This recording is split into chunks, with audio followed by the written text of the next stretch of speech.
Bryophyta में हम लोगों ने बात की थी जो मेन प्लांट था, अगर आपको याद हो पिछले टाइम का, तो मेन प्लांट कुछ ऐसा था।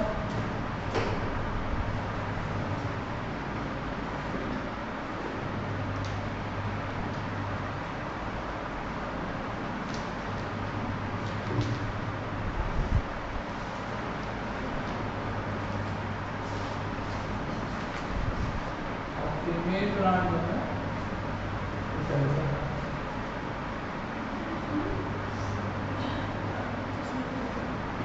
मेन प्लांट एक था और उसको हम लोग कहते थे, यह है प्लूमेरिया का प्लांट। तो ब्रायोफाइटा बहुत पुराने टाइप के प्लांट हैं, ये आज के ज़माने के प्लांट नहीं है। इन प्लांट से डेवलप होकर हमारे जो प्लांट आज की डेट में दिख रहे वो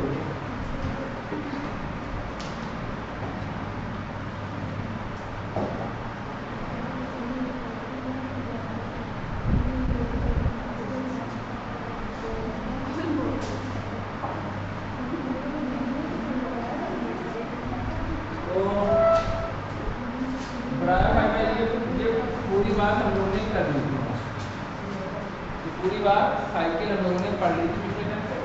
अब हमें क्या करना है, इनकी स्टेजेस के बारे में लिखना है। तो पहली हेडिंग आप डालिए मेन प्लांट बॉडी। उसमें हेडिंग में क्या डालना है, देखिए साइकिल ऑफ प्लूमेरिया। प्लूमेरिया की साइकिल हमें पढ़ना है, प्लूमेरिया की साइकिल को हमें पढ़ना है। और इसमें साइकिल हमें कितने तरह पूरी बनानी है। अब क्या करना है इसमें, अब इसमें करना है मेन प्लांट बॉडी के बारे में लिखना। लिखिए हेडिंग डालिए साइकिल ऑफ प्लूमेरिया।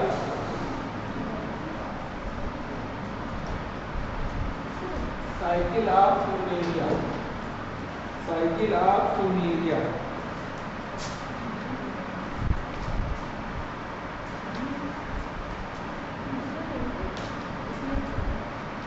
इसमें लिखिए main plant body is gametophytic. Main plant body is gametophytic. Main plant body is gametophytic in which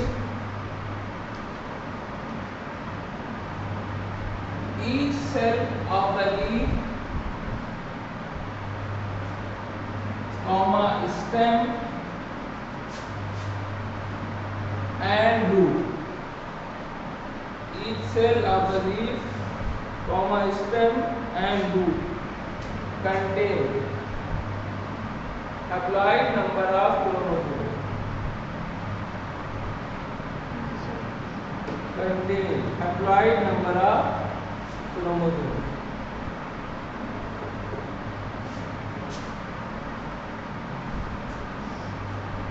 Haploid number of chromosomes में है। फिर लिखिए the leaf-like structure. The leaf-like structure is not a true leaf. The leaf-like structure is not a true leaf because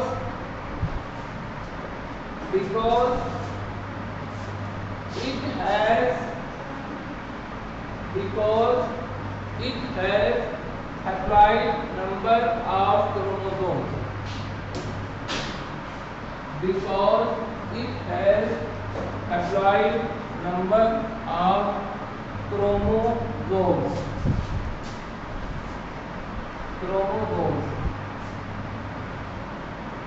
लिखिए इसमें both male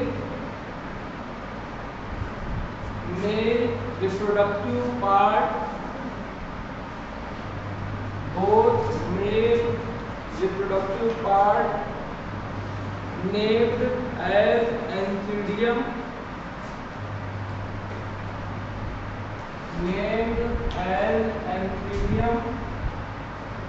and female reproductive part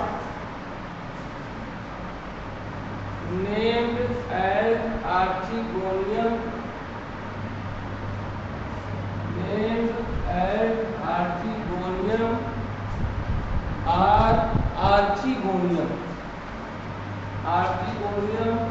are present in same plant.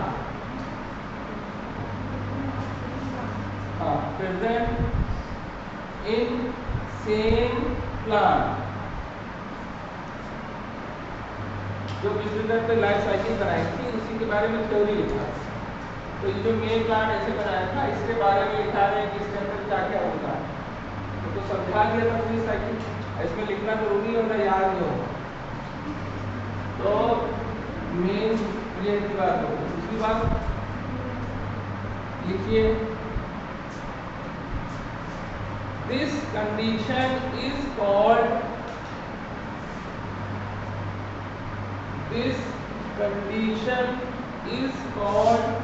Monoecious.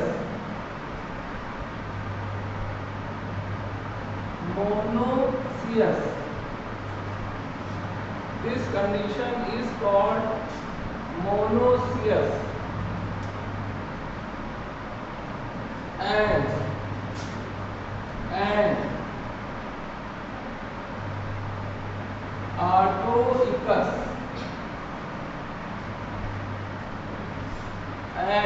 autoicus, monoecious and autoicus। फिर लिखिए, male reproductive part are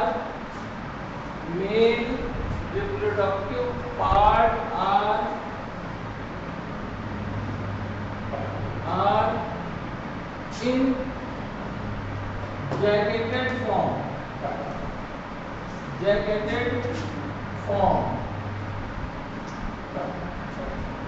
jacketed form, and female reproductive part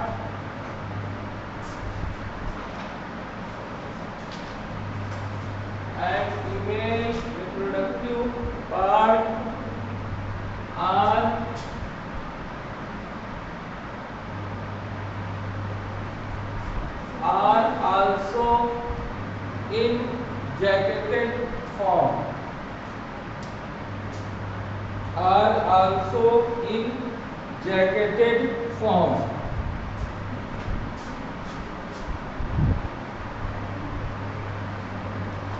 फिर लिखिए, a root, next line से लिखना है, a root like structure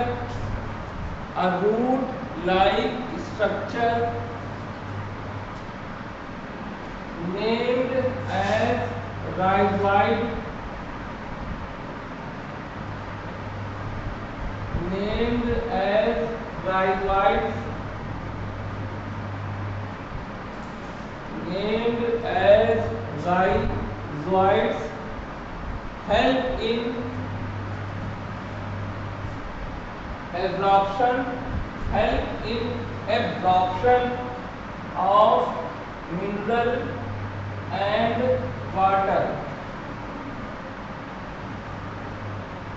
help in absorption of mineral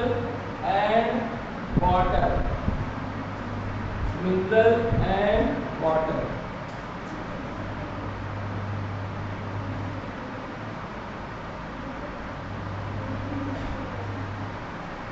उसके बाद लिखिए, male gamete is biflagellated,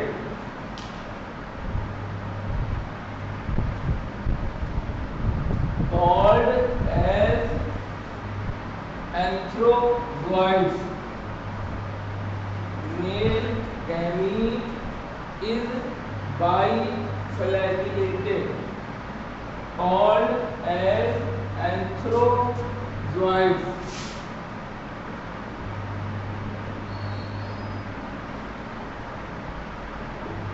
Called as anthrozoids, move by water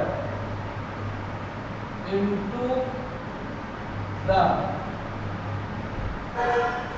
archegonium and fuses with L into the archegonium and fuses with L to form zygote. To form zygote, यानी हमने बात करी थी कि यहाँ से जो है ऐसे बाइफ्लैगेलेट एंथ्रोजॉइड निकलता है और दूसरे वाली किसी आर्चीगोनियम में जाकर वहां पर इसके अंदर चला जाता है और ये एक्सफ्यूज होकर जाइगोट बना जाता है। ये बात हमारी हुई थी पीछे का। अब ये जो जाइगोट यहाँ पर है, ये जाइगोट एम्ब्रियो में कन्वर्ट होगा और ये जाइगोट एक कैप्सूल बनाएगा। ये वाला जाइगोट किसी और से अगर मेल गैमीट आएगा, इससे फ्यूज होगा तो ये वाला जाइगोट बनाएगा एक और स्ट्रक्चर नया, इसको कहेंगे स्पोरोफिटिक स्ट्रक्चर। Sporophytic structure. अब जो स्पोरोफिटिक स्ट्रक्चर होगा उसमें each and every cell diploid होगा। Each and every cell are diploid. तो इसके बाद लिखिए नेक्स्ट लाइन से, zygote is converted into embryo. Zygote is converted into embryo.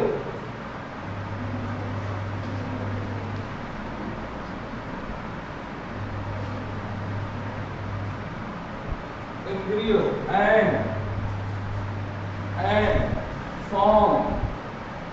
and form sporophytic structure and form sporophytic structure and form sporophytic structure which is diploid, which is diploid, which is diploid. फिर लिखिए, this sporophytic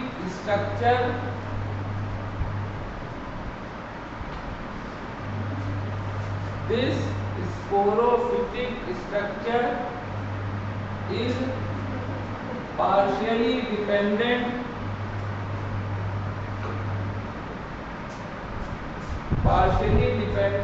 on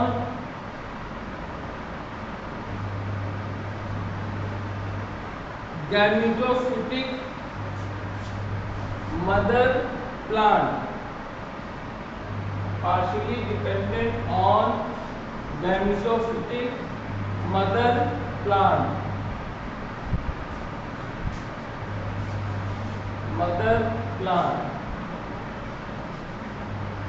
from which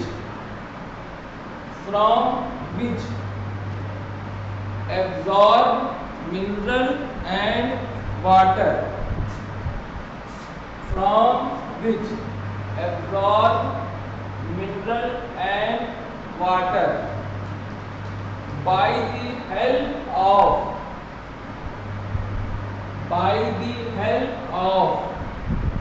food, by the help of food, by the help of food.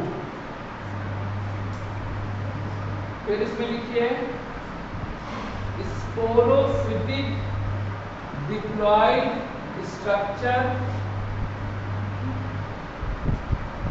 Sporophytic diploid structure are divided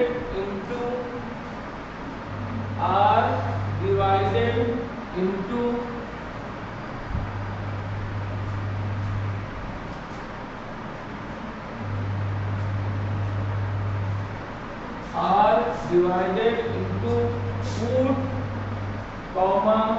seta and capsule. Food, seta and capsule.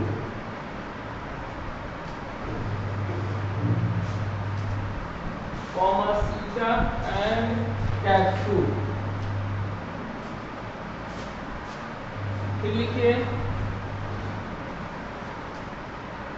Spore mother cell, spore mother cell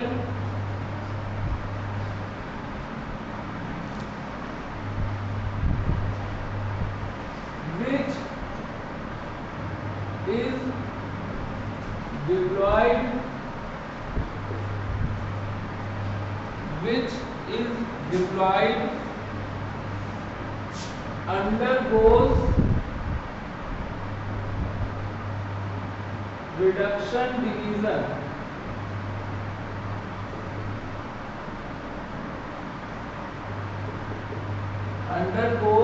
reduction division, form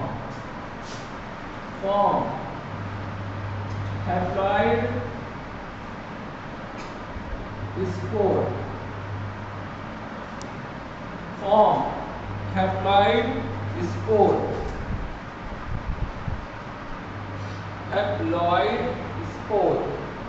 जैसा कि आपको बताया था पिछले term पे, इस तरीके का कैप्सूल था, इस तरीके का स्ट्रक्चर था और यहाँ पर एक पैकेट था, इस पैकेट में स्पोर भरे, ये वही स्पोर है जो हमने हैप्लॉइड स्पोर लिखे और ये बने किससे, ये स्पोर मदर सेल से बने, क्या करके रिडक्शन डिवीजन या मियोसिस डिवीजन करके बने। तो पहले तो कैप्सूल बना, सीटा बना, उसके बाद उस कैप्सूल के अंदर कुछ सेलें डिवाइड करके स्पोर बनाया, वो सेल है माइक्रोस्पोर मदर सेल या स्पोर मदर सेल, वो डिप्लॉयड थी, उन्होंने बस इतने स्पोर बना दिए हैप्लॉइड। अब ये स्पोर हैप्लॉइड है, इनको यहाँ से बाहर निकलना, ये बाहर यहाँ से कैसे निकले, जब ये जो कवरिंग है ये फटेगी, जब कवरिंग फटेगी तो यहाँ से ये निकलेगी। अब कवरिंग फटेगी कैसे, जब इसके ऊपर लाइट पड़ेगी, तो लाइट पड़ेगी तब ये फटेगी, फट के डिस्पर्सल ऑफ स्पोर हो। तो ऑर्डर के हिसाब से जो साइकिल हम लोग के पिछले बार बनाई थी, उनकी सारी स्टेजेस के बारे में जो पॉइंट स्टेज में पूछे जाते हैं, जैसे इस स्टेज में हमने बात की कि इसमें मेल फीमेल ब्रांच है, पूरी बॉडी गैमेटोफिटिक है, रूट लाइक स्ट्रक्चर को राइजोइड कहते हैं, ये चीजें पूछी जाती हैं।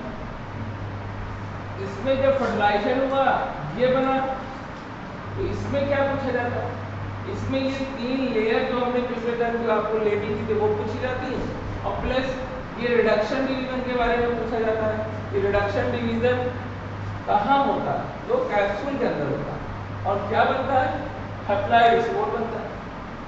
उसके बाद पूछेंगे वो कि ये हैप्लॉइड स्पोर कैसे डिस्पर्स होके इससे बाहर निकलता है, तो ये जब लाइट पड़ती है तो ये पपड़ी बन के फूट जाता है और इस तरीके से ये खुल जाता है, इसे जब खुल जाता है तो स्पोर ऊपर हो जाता है और इस पे दांत होते हैं, दांत ऐसे खुल जाते हैं गट्टर की तरह और सारे स्पोर हवा से उड़ जाते हैं और उड़ के जाके सराउंडिंग एरिया में गिर जाते हैं। तो ये रहता कहाँ में, कूल डैम मॉइस्ट प्लेसेस, सीलनदार नमीदार और शेडी यानी छायादार वृक्षों में इसकी गिनती होती है। तो ये स्टेजेस के बारे में पूछे। दूसरा पूछेगा आपसे कि ये जो स्पोरोफिटिक स्ट्रक्चर है जो 3 भागों से बना है, फूट, सीटा और कैप्सूल, इसमें कौन सा पार्ट है जो फूड को एब्जॉर्ब करता है? तो वो है फूड। यही मदर के अंदर घुसा है और उससे एब्जॉर्ब। ये क्वेश्चन रिपीटेडली पूछेगा।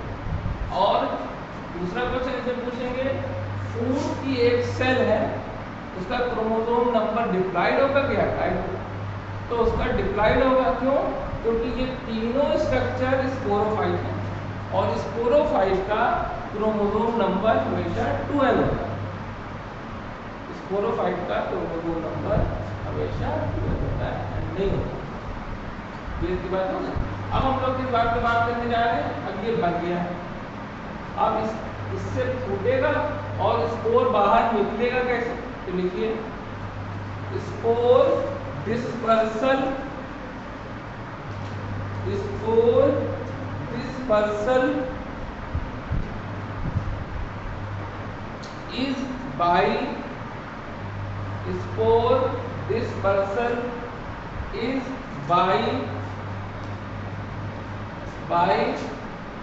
hygroscopic movement, hygroscopic movement, hygroscopic movement in which operculum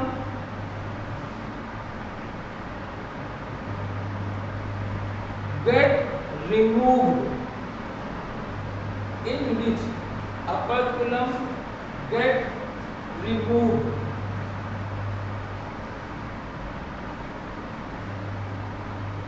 and capsule become open, capsule become open।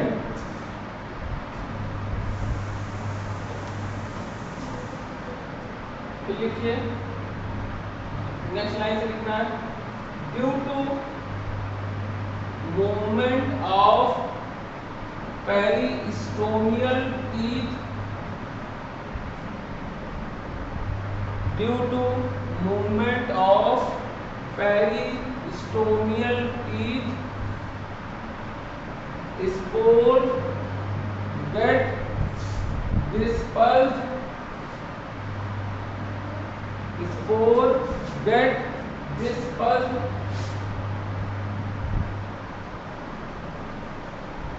by air current, by air current। Disperse माने बिखरना, by air current।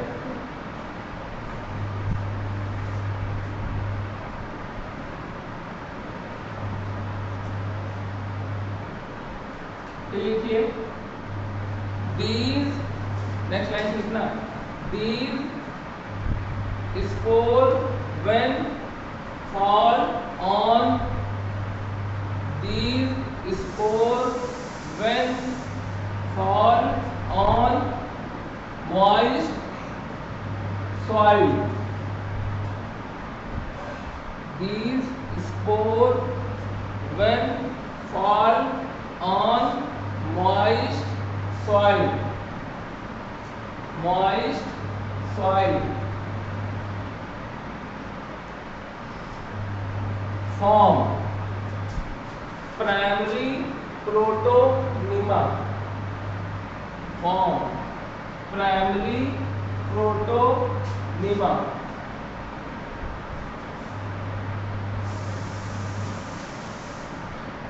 Full stop. अब next line से लिखिए, primary protonema, protonema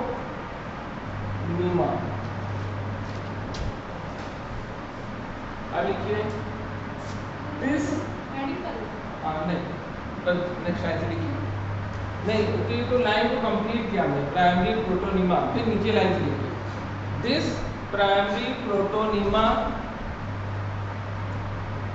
this primary protonema is a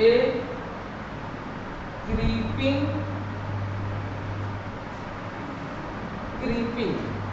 is a creeping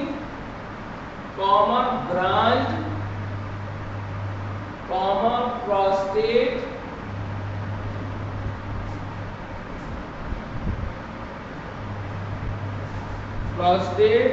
gametophytic structure, gametophytic structure, gametophytic structure,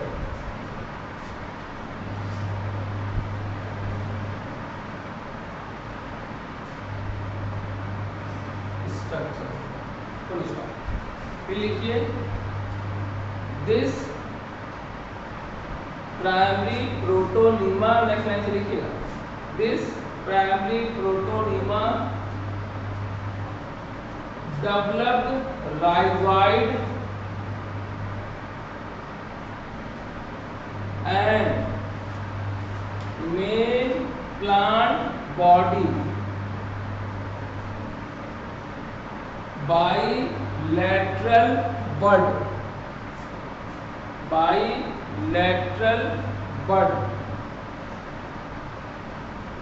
from the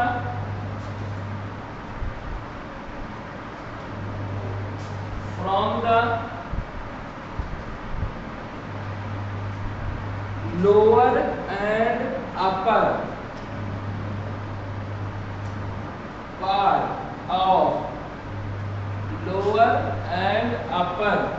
part of primary protonema,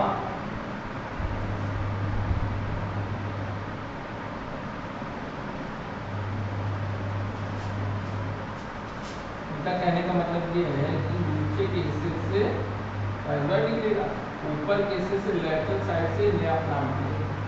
तो ये किससे निकलेगा? थोड़ी थोड़ी दूर पे ढेर सारे प्लांट भी थोड़ी थोड़ी दूर पे किससे निकलेगा? ये प्राइमरी प्रोटोनिमा से। तो एक स्ट्रक्चर स्पोर से बना जो इंडिपेंडेंट गैमेटोफाइट। तो ये चीज इसमें पूछी जाती है कि ब्रायोफाइटा में क्या कोई इंडिपेंडेंट गैमेटोफाइट बनता है? तो आपको याद रखना है इंडिपेंडेंट गैमेटोफाइट ब्रायोफाइटा में भी बनता है और टेरिडोफाइटा में भी बनता है, लेकिन जिम्नोस्पर्म में नहीं बनता। इंडिपेंडेंट का क्या मतलब होता है? ये ऐसा गैमेटोफाइट है क्योंकि अप्लाइड है ना, जो किसी पे डिपेंड नहीं है, मदर पे डिपेंड नहीं है।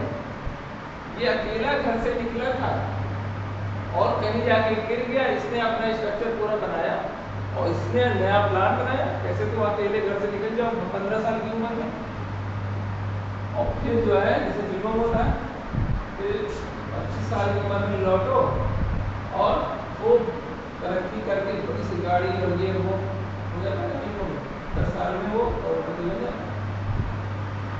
वैसे ही तो ये किसी पे डिपेंड नहीं है, मतलब मदर पे डिपेंड है। हाँ, इनके जो ये स्पोरोफिजिकल स्ट्रक्चर था जिससे ये निकला है, ये डिपेंड था, मदर पे डिपेंड था ना, कभी तो मिनरल वाटर से लेता। हाँ, फोटोसिंथेसिस शुरू करता था क्योंकि इसमें क्लोरोफिल था, लेकिन मिनरल वाटर लेने के लिए डिपेंड था, इसीलिए इसको कहा है सेमी पैरासाइट या पार्शियली डिपेंडेंट, सेमी पैरासाइट या पार्शियली डिपेंडेंट। ठीक है, तो ये बात है। अब इसमें आपको क्या लिखना है? जो मेन लाइन है कि प्रोटोनिमा इज नॉट, या ऐसे लिखिए, protonema is independent protonema is a independent structure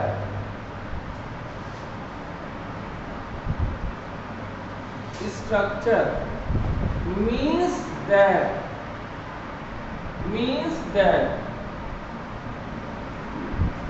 do not depend on mother plant, means that do not depend on mother plant, do not depend on mother plant। शायद तुम्हारा जो है वो inter का exam कब है? 11 का हो गया, हो गया ये यूपी कोर्स है क्या? कंप्लीट हो गया, हाँ तो फिर अब जुड़ जाओ, फिर करिए इसमें जुड़ जाओ, नंबर तुम्हारे आ रहे हैं और बहुत अच्छा परफॉर्मेंस है। कम टाइम क्लास है, 3 महीना बचा है, कष्ट मेहनत कर तो पढ़ते रहना चाहिए। ये जरूरी नहीं कि कोई 4 साल मेहनत करे तो भी, वो सब अपने आदमी के माइंड पे, अपने मॉडल कॉन्स्टिट्यूशन पे, सब पे, हेरिडिटी पे, कुदरती पे, सब पे डिपेंड है। इसलिए परफॉर्मेंस जो है तुम्हारा 2 महीने में अच्छा आ गया तो इसको अच्छे से कर दो, है ना। लगे हाँ देखो एक खेप में तो निकाल लेगा तो निकाल लेगा, फिर वही होता है कि अलाउद्दीन की खिचड़ी इस बीरबल की खिचड़ी पक रही, अभी पकी, फिर आधी कच्ची, फिर ऊपर पक गई, फिर नीचे कच्ची। तो बीरबल की खिचड़ी वाला काम ना करना, इसलिए कस के दबा के मेहनत कर दो तो बहुत जबरदस्त है। खिचड़ी है आज नीचे पकी ऊपर नहीं पकी, तो ऐसा हो जाता है। तो सबका अलग अलग हिसाब किताब होता है, अलग अलग तरीका होता है, इसलिए हम दूसरी बात हमको ये कहनी है कि जो प्राइमरी प्रोटोनीमा है ये इंडिपेंडेंट है, स्पोर से बना है। पिछले डर पे साइकिल में देखा स्पोर से बना। अब स्पोर से अगर ये बना है तो स्पोर से बनने वाला एक स्ट्रक्चर और है इसके बाद जो टेरिडोफाइटा पढ़ेंगे उसमें भी स्पोर से कुछ बनता, उसको कहते हैं प्रोथैलस। और यहाँ पर जो स्पोर से बनता है उसको कहते हैं प्रोटोनीमा। दोनों में प्रो कॉमन है, ठीक है, और दोनों इंडिपेंडेंट स्ट्रक्चर, इंडिपेंडेंट एग्जिस्टेंस है इन लोग, बस ये याद है। क्योंकि इसके बाद आ जाएगा जिम्नोस्पर्म। अब ये भी याद हो जाएगा ना कि ब्रायोफाइटा के बाद सर ने बताया था टेरिडोफाइटा आता है, टेरिडोफाइटा के बाद जिम्नोस्पर्म, ऐसे हम पढ़ेंगे भी। तो हर पॉइंट इंपॉर्टेंट है, जिसको ये नहीं पता है कि ब्रायोफाइटा होता क्या है, तो एल्गी के बाद, काइल के बाद जो डेवलप हुआ वो ये हुआ, इसके बाद इसका भी बाप एडवांस, इसके बाद इसका भी। भाई हम ही लोग के कुछ लोग ऐसे हैं घर के लोग जो अमेरिका में सेटल है, हमारी फैमिली से ही बहुत लोग ऐसे बड़े बड़े जॉब में हैं और हमारे टीवी रिश्तेदारों में है कि नहीं। तो बस वैसे ही है, कुछ लोग अपनी ऐसे कोशिश होती तो वैसे ही कुछ प्लाट हो गए। अब इसका मतलब ये नहीं कि सब हो जाए, ब्रायोफाइटा आज भी मौजूद है। ब्रायोफाइटा के कुछ ब्रायोफाइटा टेरिडोफाइटा में बदले, कुछ जिम्नोस्पर्म बदले, कुछ एंजियोस्पर्म बदले, लेकिन कुछ ब्रायोफाइटा आज भी, तभी तो हम उनको पहचान रहे हैं। अदरवाइज सब बदल जाते तो ये देखते कैसे हैं इसकी लाइफ साइकिल। ये मिलते तो फॉसिल्स मिलते, और फॉसिल्स में लाइफ साइकिल कैसे पता करते, बात समझ रहे हैं। इसलिए है सब कम है, बहुत कम है। तो ये हमारी बात है। अब हमको क्या बात करनी है, ये जो प्रोटोनीमा है इसने प्लांट बॉडी बना दिया, तो हमारी ये साइकिल पूरी कंप्लीट हो गई। पिछले घंटे हमने डायग्राम बनाया था, इस बार हमने उस डायग्राम से, पर्टिकुलर डायग्राम से कौन कौन से क्वेश्चन पुटअप हो। जैसे इससे पूछा ऑटोइकस कंडीशन, मोनोसियस पुटअप होगी, इसमें अप्लाइड स्कोर पूछा जाएगा किससे बनता है, बस्ट कैसे होता है, किस पे पैरासाइट, सेमी पैरासाइट है कि फुल्ली पैरासाइट। बाकी इसके कितने भाग होते हैं, रूट थीटा एंगल। तो ये आपको ध्यान रखना। स्टेजेस में कौन कौन से क्वेश्चन, अब स्टेजेस में फालतू के क्वेश्चन नहीं कि जमीन में धंसा रहता है कि ऊपर धंसा रहता है, जमीन में धंसा रहता क्वेश्चन नहीं आता। इसमें ये वर्ड पूछेगा राइजोइड जो होता है ये क्या करता है, तो राइजोइड रूट की तरह दिखता है और मिनरल और वाटर को जमीन से एब्जॉर्ब करता है। दूसरा क्वेश्चन रहेगा क्या राइजोइड ट्रू रूट है, सच्ची रूट है? नहीं, सच्ची रूट नहीं है, ये झूठी रूट है। क्यों? क्योंकि ये स्ट्रक्चर हैप्लॉइड है, इसकी पूरी प्लांट बॉडी ही हैप्लॉइड है। और जब कभी हैप्लॉइड सेल से कोई रूट बने तो उसे कहते हैं फॉल्स रूट, वो राइजोइड उसका दूसरा नाम है। यहाँ पे ये पत्ती है, ये पत्ती नहीं, लीफ नहीं है, ये लीफ लाइक स्ट्रक्चर है। वो देखने में लग रही है, कॉमन आदमी तो लीफ ही कहेगा इसको। लीफ लाइक आपकी बुक में बाकायदा मेंशन है, leaf like, stem like and root like. सबके आगे लाइक दिखती है लेकिन है नहीं, ठीक है। ये क्वेश्चन अब हमको क्या काम करना है, ये जो ब्रायोफाइटा है इसके फर्दर 3 डिवीजन है, तो वो 3 डिवीजन में 2 डिवीजन हमारी बुक में दिए हैं, तीसरा भी हम लोग खाली नाम लिख लेंगे लेकिन इसके बारे में पढ़ेंगे नहीं, 2 के बारे में पढ़ेंगे। तो अब हम उसको मिटाने जा रहे हैं और वो 3 डिवीजन जो इसकी 3 ब्रांचेस हैं उनको लिखने जा रहे हैं।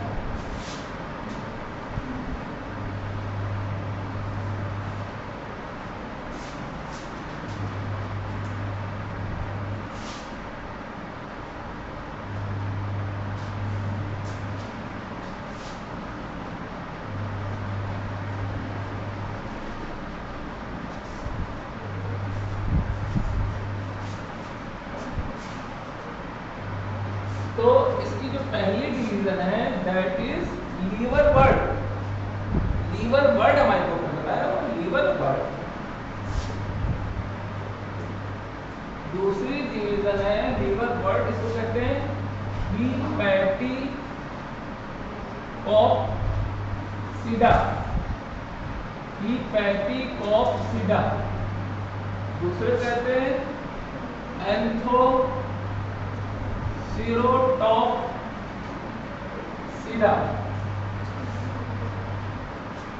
नाम है। तीसरी क्या है, Bryopsida, that is mosses, that is mosses, mosses भी है। तो जो हम लोग फ्यूमेरिया पढ़ रहे थे जिसके लाइफ साइकिल पढ़ी वो ये है, इसके अंदर का मेंबर है फ्यूमेरिया, उसके बारे में हमने पूरा डिटेल में पढ़ा, लेकिन इन दोनों के बारे में हमारे यहाँ डिटेल में बहुत नहीं दिया है, साइकिल वाइकिल नहीं है। इसके बारे में तो कुछ भी नहीं दिया, बस इसके बारे में सिर्फ इतना लिखना है हमें। इसका एग्जाम्पल होता है एंथोसिरोस,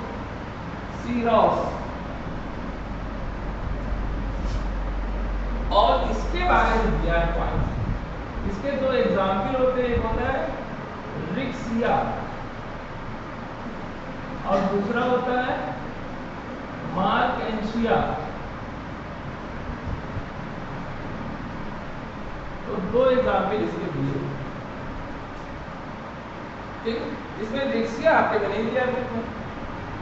रिक्सिया की भी 3 स्पीशीज है, रिक्सिया की भी 3 स्पीशीज है, रिक्सिया रायला, Ricciocarpus natans, Riccia fluitans, मतलब रिक्सिया में भी 3 है। तो Riccia fluitans, Ricciocarpus natans, Riccia रायला हमें नहीं पढ़ना, हमें सिर्फ रिक्सिया के बारे में थोड़ा सा हम बताएंगे कि ये जो रिक्सिया है ये एल्गी से बहुत करीब है, मतलब ये एल्गी से ही तो ब्रायोफाइटा डेवलप होके आया है, ये एल्गी के बहुत करीब है, बहुत ज्यादा फीचर इसके एल्गी से मिलते हैं। तो आपसे पूछा जाएगा वेरी क्लोज टू एल्गी, तो आप कहेंगे Riccia. Which bryophyte is very close to algae, इसको हम कहेंगे रेक्सिया। यहाँ पे हम कहते हैं प्रिमिटिव ब्रायोफाइट, प्रिमिटिव ब्रायोफाइट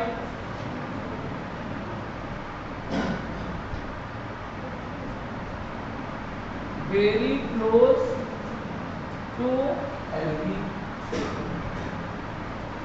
अब मार्केंशिया, मार्केंशिया में अगर आप देखिए तो आपको दो थैलस मिलेंगे बुक में बने हुए। मार्केंशिया बहुत इंपॉर्टेंट, मार्केंशिया के थैलस इत्तेफाक से दो चैप्टर में बने, इस चैप्टर में है ही, इसके अलावा एक चैप्टर और है उसमें भी बने।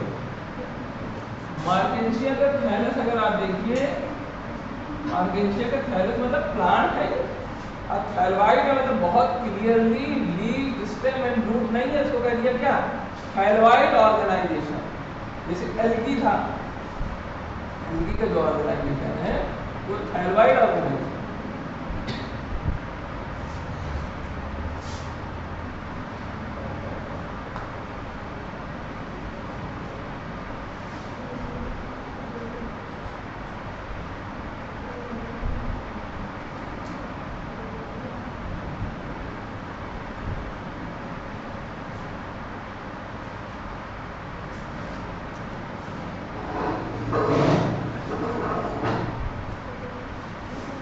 कप की तरह स्ट्रक्चर, इसको कहते हैं गीली कप, गिम्मा कप या गिम्मा कप। अब ये सब अलग अलग अपने लोग हैं, तो जो भी चाहो चाहे इंग्लिश का नाम।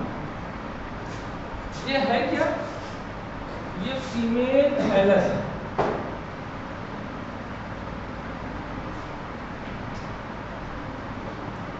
और एक और होता है मेल।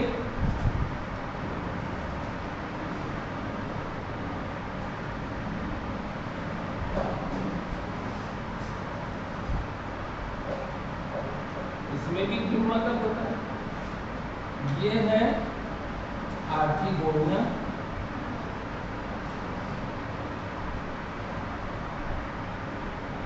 और ये है एंथीडियम। भाई मेल में तो फीमेल में तो आर्किगोनिया ही होगा, और ये है एंथीडियम, और ये क्या है थैलस, और ये क्या है मेल थैलस, मेल थैलस।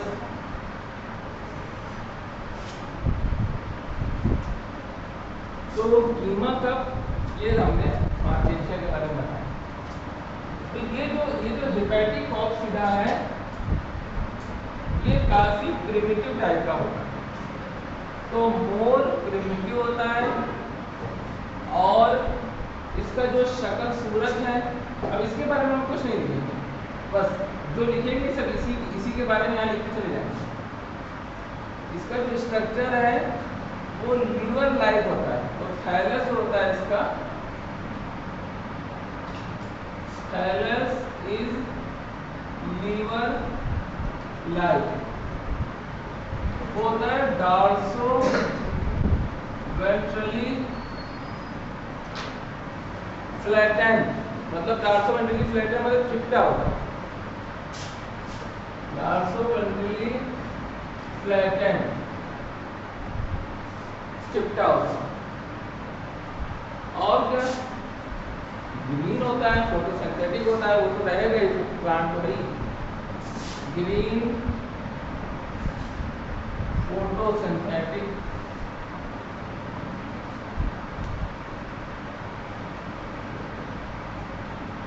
ये क्या है गिम्मा कप, ये मल्टी सेलुलर स्ट्रक्चर होता है। पूरा प्लांट अगर डिस्ट्रॉय भी हो जाए तो भी ये स्ट्रक्चर बचा रहता है। ये मल्टी सेलुलर एसेक्सुअल स्ट्रक्चर है। तो गिम्मा कप क्या है, गिम्मा जो होता है कप लाइक स्ट्रक्चर है, cup is a multi cellular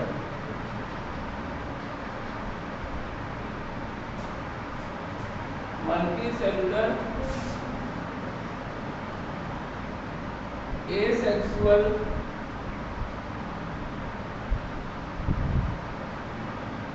cell reservoir, cell reservoir.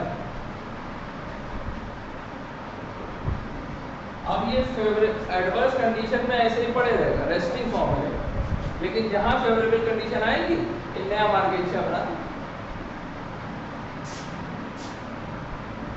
तो इसको जानना है।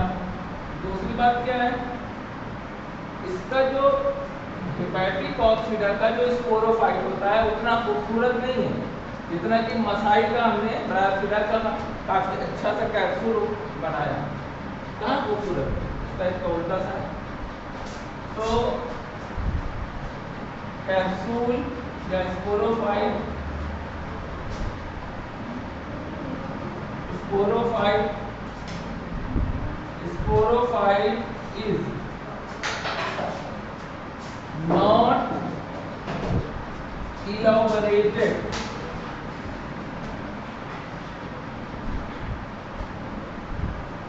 like Brasida,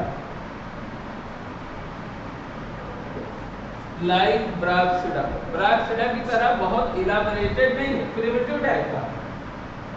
बाकी सारे फीचर हैं।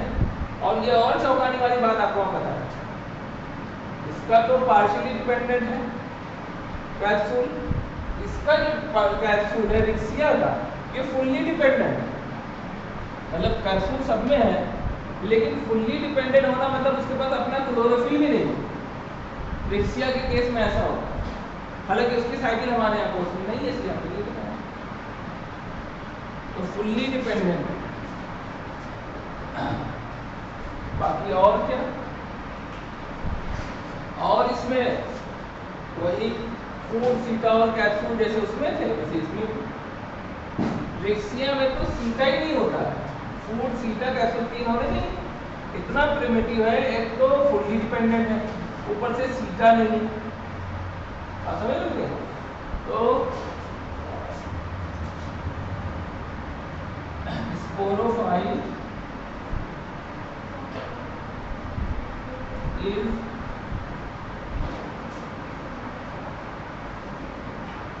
sporophyte is diploid structure,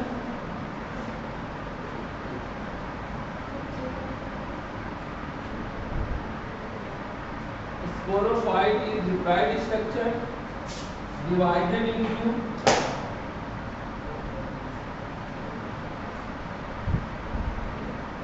food, सीटा and capsule,